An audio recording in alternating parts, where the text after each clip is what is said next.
Hello दोस्तों, स्वागत है आप सभी का टू द पॉइंट के ज्योग्राफी के सेशंस में। हमने पिछले चैप्टर में अर्थ और उसके एटमॉस्फेयर के बारे में और उसके स्ट्रक्चर्स वगैरह के बारे में बात किया हुआ था। हमने देखा कि एटमॉस्फेयर का कॉम्पोजिशन किस तरीके से होता है, कितनी मात्रा में कौन सी गैस, ऑक्सीजन या फिर नाइट्रोजन वगैरह हमें देखने को मिलती है, कार्बन डाइऑक्साइड वगैरह। और हमने देखा कि किस तरीके से 1600 किलोमीटर तक जो है अर्थ का एटमॉस्फेयर उसे सराउंड करता है, यानी कि अर्थ को सराउंड करता है। और हमने देखा कि ट्रोपोस्फीयर, स्ट्रेटोस्फीयर, मीसोस्फीयर, एक्सोस्फीयर, इस तरीके से अलग अलग जो है लेयर्स हमने बनाए हुए एटमॉस्फेयर में। देखा कि किस लेयर में कौन से एरोप्लेन्स जो है जाते हैं, किस लेयर में या फिर किस लेयर में सैटेलाइट्स वगैरह लॉन्च करते हैं, इन सभी के बारे में हमने पिछले चैप्टर में देखा। तो इसी चैप्टर के कंटिन्यूएशन में आज हम insolation and heat balance of the अर्थ के बारे में बात करेंगे। देखिए, हीट जो है वो बहुत ही जरूरी है। And when we say heat, it is not just heat और temperature, it is something related with energy. Energy यानी कि ऊर्जा बहुत ही ज़रूरी है हर चीज़ के लिए। कोई भी काम भले ही इंसान करे या फिर कोई मशीन भी क्यों ना करे, उसे एनर्जी का पुश बहुत ही ज़रूरी है। जब तक उसे एनर्जी नहीं मिलेगी इन फॉर्म ऑफ फ्यूल और फूड, वो काम नहीं करेगा। तो अर्थ भी एक ऑर्गेनिक प्लैनेट है, यानी कि यहाँ पर जीव जंतु होते हैं, इंसान वगैरह जीते हैं। तो एक लिविंग ऑर्गेनिज्म की तरह ही हमें अर्थ को देखना चाहिए, क्योंकि यहाँ पर भी नेचर है, ऑर्गेनिक कंटेंट है, बायोटिक कंटेंट इसमें मिलता है। तो जाहिर सी बात है कि सन का टेम्परेचर जो है, सन का हीट जो है, उसे एनर्जी देता है, यानी कि सन से ही अर्थ अपना एनर्जी लेता है। तो जाहिर सी बात है कि ये जो सोलर रेडिएशंस हमें सन से अर्थ तक मिलते हैं इन फॉर्म ऑफ एनर्जी, उसी को इंसोलेशन या फिर इनकमिंग सोलर रेडिएशन भी कहते हैं। तो जानने की कोशिश करेंगे कि इंसोलेशन का महत्व कितना है और इस रेडिएशन से क्या कोई हमें हार्मफुल इफेक्ट है या फिर कितना पॉजिटिवनेस है, और अर्थ अपने हीट को किस तरीके से बैलेंस करके रखता है, किस तरीके से संतुलन बनाए रखता है, उन सभी चीज़ों के बारे में आज का हमारा चैप्टर। इंसोलेशन और इनकमिंग सोलर रेडिएशन। अभी जैसे कि मैंने कहा कि सन जो है वो कॉन्स्टेंटली हीट और एनर्जी एमिट करते ही रहता है। तो इस सोलर रेडिएशंस को जो है अर्थ रिसीव करता है, इनकमिंग सोलर रेडिएशन जिसे हम कहते हैं। The sun is primary source of energy for the earth, not just for earth, पूरे सोलर सिस्टम के लिए primary source of energy sun ही है, the biggest burning star in solar system. तो उसी से सभी प्लैनेट जो है अपनी एनर्जी लेते हैं। The sun radiates its energy in all direction into space which is known as solar radiation. जाहिर सी बात है कि सन जो है वो पूरे 360 डिग्रीज अपना रेडिएशन जो है वो देता है, अपनी हीट, अपना लाइट जो है वो रेडिएट करते ही रहता है। तो इसे सोलर रेडिएशन कहते हैं। सोलर यानी कि sun. The surface receives only a part of this radiated energy. तो बहुत ही माइन्यूट एक एनर्जी सोर्स या फिर बहुत ही एक माइन्यूट टर्म्स में जो है अर्थ इस रेडिएशन को लेता है। जैसा कि 2 यूनिट्स ऑफ समवेयर अराउंड, अब नंबर भी काउंट करना बहुत ही मुश्किल है। आप देख सकते हैं यहाँ पर कि 10,000 lakh units of energy radiated by the sun. अगर एनर्जी, इतनी एनर्जी सन अगर रेडिएट करता है ऑन एन डेली बेसिस या फिर एवरेज बेसिस, तो उसमें से सिर्फ 2 यूनिट्स ही अर्थ लेता है। तो आप देख सकते हैं कि कितना माइन्यूट अमाउंट ऑफ रेडिएशन लेने के बाद भी अर्थ जो है it is actually sustaining itself. इसे वार्म प्लैनेट भी कहा जाता है, क्योंकि यहाँ पर जो है एडिक्वेट अमाउंट ऑफ हीट और एनर्जी, टेम्परेचर हमें देखने को मिलेगा। The energy received by the earth surface is termed as incoming solar radiation और इंसोलेशन। इसी एक फिनोमेना को हम जो है इंसोलेशन भी कहते हैं या फिर इनकमिंग सोलर रेडिएशन भी कहते हैं। और जब हम सोलर सिस्टम की बात करते हैं तो जाहिर सी बात है कि earth is centre of solar system, और तमाम जितने भी 8 प्लैनेट्स हैं, क्योंकि प्लूटो जो है वो डॉर्फ प्लैनेट है, एज ऑफ नाउ इसे हम प्लैनेट की तरह कंसिडर नहीं करते। तो ये पूरे 8 प्लैनेट जो है, मेजर और माइनर प्लैनेट्स, ये सन के आसपास जो है या फिर सन के अराउंड जो है वो रिवॉल्व करते हैं और खुद के आसपास भी ये रोटेट करते हैं। हमने बचपन से ही पढ़ा हुआ है। तो जब ये रोटेशन और रेवोल्यूशन होता है तो कहीं ना कहीं अर्थ में भी चेंजेस आते हैं, क्योंकि जो एक एलिप्टिकल ऑर्बिट है ये कहीं ना कहीं सन के कई बार करीब ले जाता है और कई बार बहुत ही दूर ले जाता है। तो इसमें भी टेम्परेचर के चेंजेस हमें देखने को मिलते हैं। इस फिनोमेना को क्या कहते हैं, इसके बारे में आइए जानते हैं। During the earth's revolution around the sun, जो 1 साल 365 दिन अर्थ को लगते हैं, अर्थ सन के अराउंड जो है रिवॉल्व करने के लिए इलेक्ट्रिकल ऑर्बिट में, तो उसे एक रेवोल्यूशन कहते हैं। यानी कि 1 साल जो है 365 days is equal to 1 revolution of earth around sun. This earth is farthest from the sun on 4 July. नाम, डेट्स याद रखिएगा कि बहुत ही इंपॉर्टेंट है कि जब 4 जुलाई, हर साल जब 4 जुलाई आता है तो अर्थ जो है सबसे दूर होता है सन के।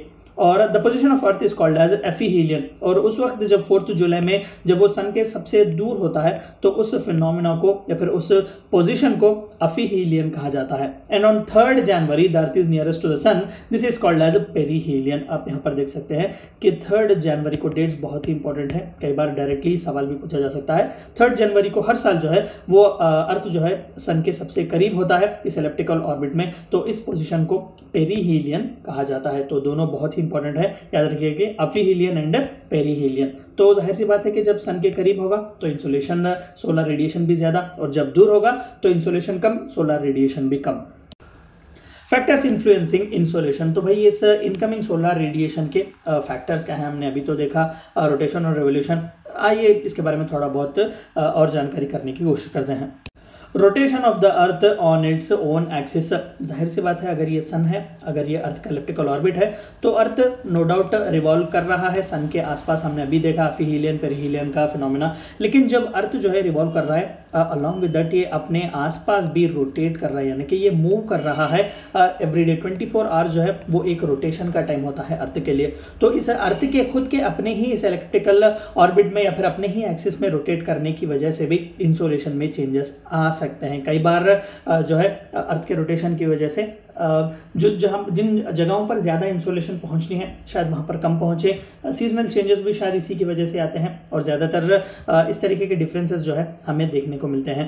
The angle of incidence of the sun's rays, हम सभी को पता है कि अर्थ जो है वो थोड़ा बहुत टिल्टेड, आप यहाँ पर देख सकते हैं अर्थ जो है वो स्ट्रेट नहीं है, वो थोड़ा बहुत टिल्टेड है क्योंकि ये रोटेट और रिवॉल्व करते रहता है, तो इसे एंगल ऑफ इंसिडेंस हम कहते हैं। तो जाहिर सी बात है कि ज़्यादातर इंसोलेशन जो है सन का वो नॉर्थ पोल के side at one point of time ज़्यादा होगा और साउथ पोल के side at one point of time बहुत ही कम होगा। लेकिन जब ये रोटेट करेगा तो आप देख सकते हैं कि अगेन 23.5 डिग्रीज जो नॉर्थ है, नॉर्थ पोल के साइड, यहाँ पर अगेन द अर्थ का एक्सिस जो है वो टिल्ट हो जाएगा, तो वो इस तरीके से कुछ दिखाई देगा। तो आप देख सकते हैं क्लियरली कि एज ऑफ नाउ ये यहाँ पर है, सन के रेज जो है यहाँ पर ही आ रहे हैं, लेकिन जब ये रोटेट करेगा तो थोड़ा बहुत टिल्ट इस तरफ भी आएगा। तो ये जो एरिया यहाँ पर ज़्यादातर इंसोलेशन इसे मिल रहा था, अब the opposite side of the earth will get more insolation, तो इसे angle of incidence of sunrise भी कहा जाता है।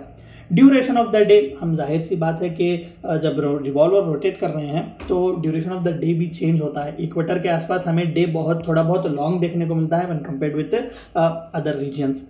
ट्रांसपेरेंसी ऑफ द एटमॉस्फेयर, जिस एरिया में एटमॉस्फेयर अगर बादल वगैरह खुले खुले हो, ज़्यादातर वहाँ पर एटमॉस्फेयर अच्छा नहीं है, बहुत ही ट्रांसपेरेंट है, तो वहाँ पर इंसोलेशन बहुत ही आसानी से होता है। और मान लेते हैं कि जहाँ पर क्लाउडीनेस वगैरह ज़्यादा हो या फिर अल्बिडो का प्रोसेस जिसके बारे में हमने ज़्यादा पिछले स्लाइड्स में बात की, अगर स्नो ग्लेशियर्स वगैरह हो तो वहाँ पर भी इस अल्बिडो की वजह से जो है कहीं ना कहीं सनरेज जो है वो वापस से रिफ्लेक्ट हो जाते हैं। तो these are few factors influencing incoming solar radiations.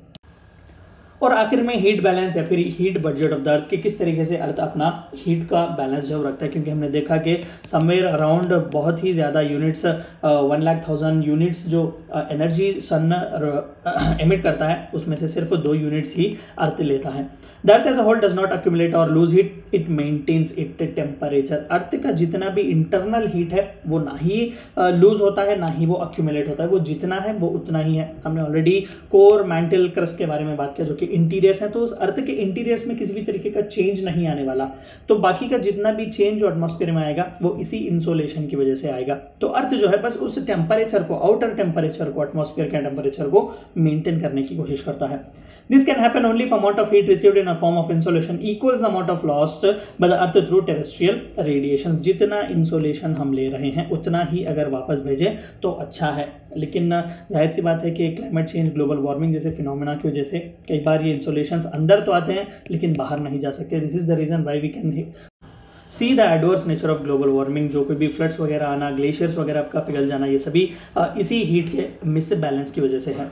This balance between the insolation and terrestrial radiation is termed as heat budget और heat balance of the earth. तो नेचुरली अर्थ जो है जाहिर सी बात है वो जितना लेता है उतना ही वो जो है वापस से देता है, जितना वो रिसीव करता है उतना ही इट गिव्स अवे। लेकिन मैन मेड फैक्टर्स की वजह से कई बार पोल्यूशन वगैरह, ग्लोबल वार्मिंग, क्लाइमेट चेंज, इस तरीके के फिनोमेना की वजह से हीट जो है अर्थ का वो हद से ज़्यादा बढ़ रहा है, which is literally causing way for adversaries in world.